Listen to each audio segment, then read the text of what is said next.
Hey guys, welcome back to The Grind episode 2. Today I'm going to be talking about what's been going on for the past week with the business, what are some wins and we picked up along the way, and what are some losses and struggles we've been currently facing.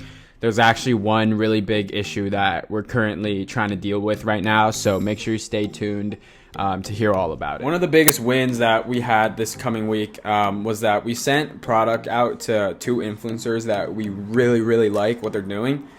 So we sent product out to them about like 2 weeks ago.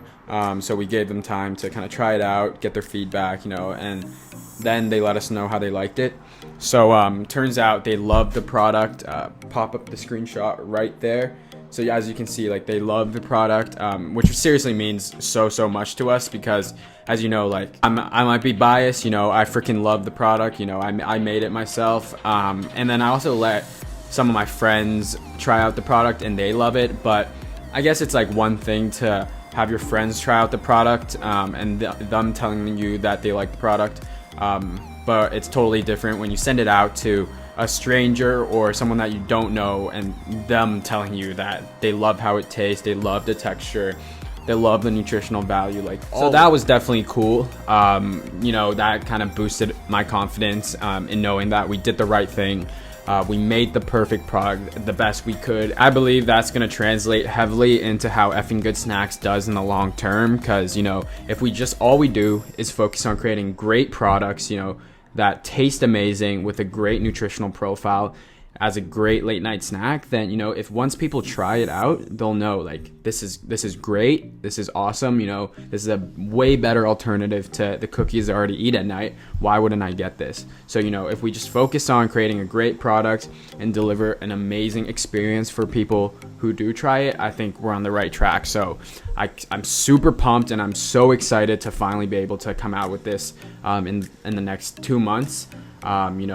Hopefully 2 months, which that kind of leads me on to my next topic. So if you didn't watch the last video, pretty much what I talked about in the last video was just the delays leading up to this point. So because of coronavirus and ingredient shortages and delivery delays and all that kind of good stuff, we've been having to push back our ready date, and when our planned on was to come out with the cookies mid-March. So we're already 3 months late. And what I really wanted to talk about in this video was that I just recently found out that unfortunately there have been more delays. So I'm going to get more into detail in just a couple of seconds. So pretty much what happened was I got an email from our supplier saying that one of the ingredients in our recipe, baking powder, the supplier ran out of stock. So what that means is, and since we have to get a new type of baking powder, that means that we're gonna have to incorporate the new baking powder into the recipe, and we also have to get the necessary documentations to see if it's up to our quality standards. So unfortunately, since we have to do all that, we're gonna have to redo the entire recipe again. So we're kind of going back to square one, where we're trying to get all the samples. So once we get all the documentations ready, we're gonna have to incorporate the new baking powder into the recipe, and the supplier is gonna do all that. They're gonna remaster the recipe, send the new samples out to me for me to try, and we expect that this is gonna push the ready date back another 5 weeks or so, which honestly sucks. I knew that there was gonna be a lot of delays. It's the whole process and timeline is obviously going to take way longer than what I set out or hoped to in the beginning. Like, I knew that coming into this, but the thing that really sucks is just that we keep having to restart the entire process. Like, we just worked so hard to finalize the recipe. We thought we were gonna get everything ready and ready for launch, and then all of a sudden this happened. One ingredient ran out of stock. We're gonna have to get a new one, remaster the entire recipe, get samples out, and then start getting back into production and getting back on the right path. But it just really sucks that all of the momentum that we've been building up until this point has just come to a halt. So, like, imagine, the best way I guess to kind of put this into words is, imagine you're on a roller coaster and you've been building up all that momentum. You think you're gonna have a sharp drop, but then it just never drops. just keep staying flat and staying flat, and you don't really know when, everything's going to be ready to go.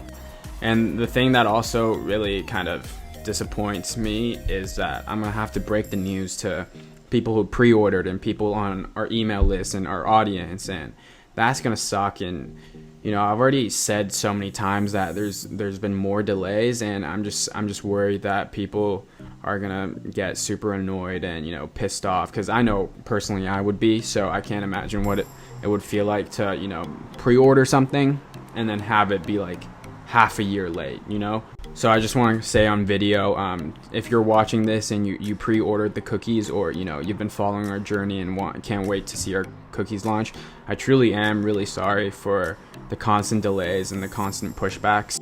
I know I probably already sound like a broken record saying sorry so many times, but I really do mean it from the bottom of my heart that I'm really, really sorry. Oh, I almost forgot. I recorded the conversation we had with our supplier talking about this exact issue, so I'm gonna include it in the next clip right now. It's just crazy that baking powder is out of stock. I'd get it if it was an ingredient like almond butter or something like that, but I just thought baking powder is the easiest ingredient to source or something. If you think, right? Yeah. No, I don't disagree with anything you're saying, and this is frustrating for many reasons. Yeah. Well, let's see here.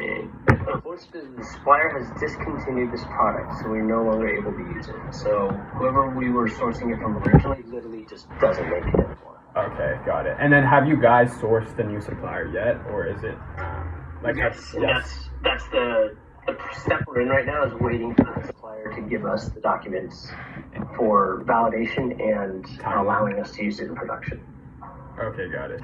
That documentation is incredibly important because it's ultimately the backbone for what allows it to be used in your recipe. Gotcha. And then once all that criteria have been met, we'll immediately make the bench sample. We can do that in part of one day, and then you'll get the bench sample. Once you like the bench sample, I assume we'll move immediately to the efficiency test, if not move straight to the efficiency test.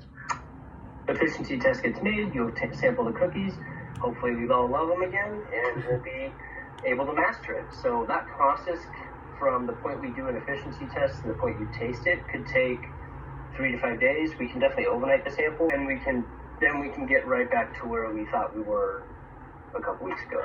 Okay. And there's no other way that we could expedite this, right? This is the best scenario that we have right now. And if there's a way where we can cut corners anywhere without sacrificing quality or anything like that, we of course will. And I know it is frustrating. Yeah, for sure. And beyond frustrating at this point. Yeah. Do you have an estimate ETA of when the whole process would be done, or would we have to wait till the recipe has been mastered to kind of get an accurate sense? We can't start the process until the recipe's mastered again, and at that point it'll be still a 10 to 12 week window, most likely. Yeah. Okay. So I can throw a number out or a date out there. Just let's go ahead and say 16. We save a couple weeks there. It'd be, 10 weeks is August 25th, 12 weeks is September 8th. But again, I'm just speculating right now. Yeah. I don't want you to have to deal with more frustrations than you already are. Yeah. So, yeah. The reason I was asking was just because, obviously, there's a lot that goes, behind the scenes of preparing for launch. So, originally I thought we would be launching somewhere in late July or mid-July. So now I just have to, kind of adjust everything. So I'm just wondering, No, of course, and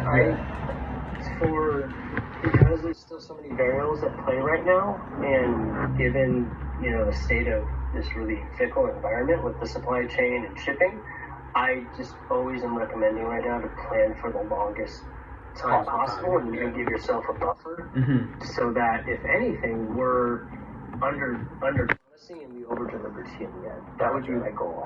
So as you heard from the clip, the main thing that we're dealing with right now is just getting the documentations for the baking powder. Like, that's it. It may sound super simple, but it's actually super crucial to move on to the next part. We're just waiting for our baking powder supplier to give us the necessary documentations so we can actually use the baking powder and incorporate it into our recipe.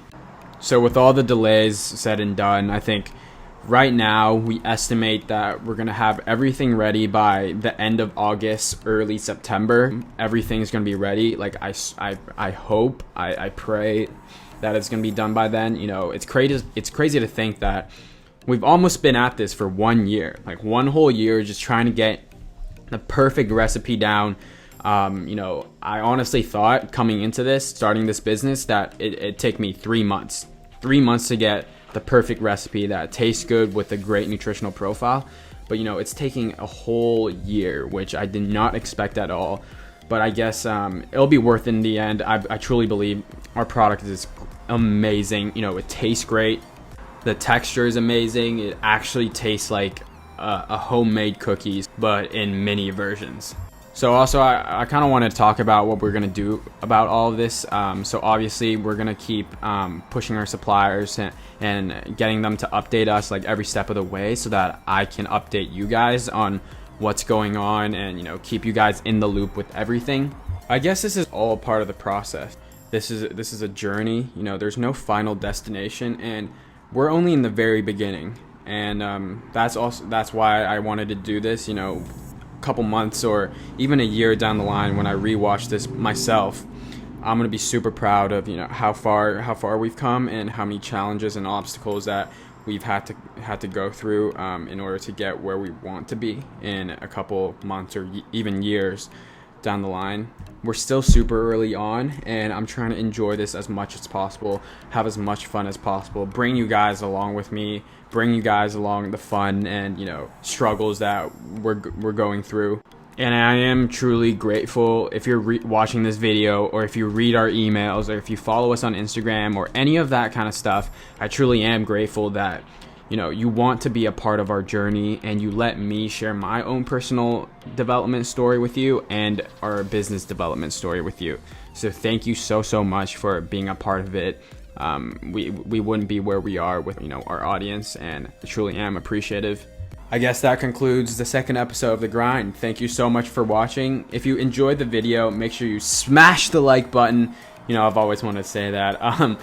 Drop a comment. Tell us what video I should make next time. I'll see you soon.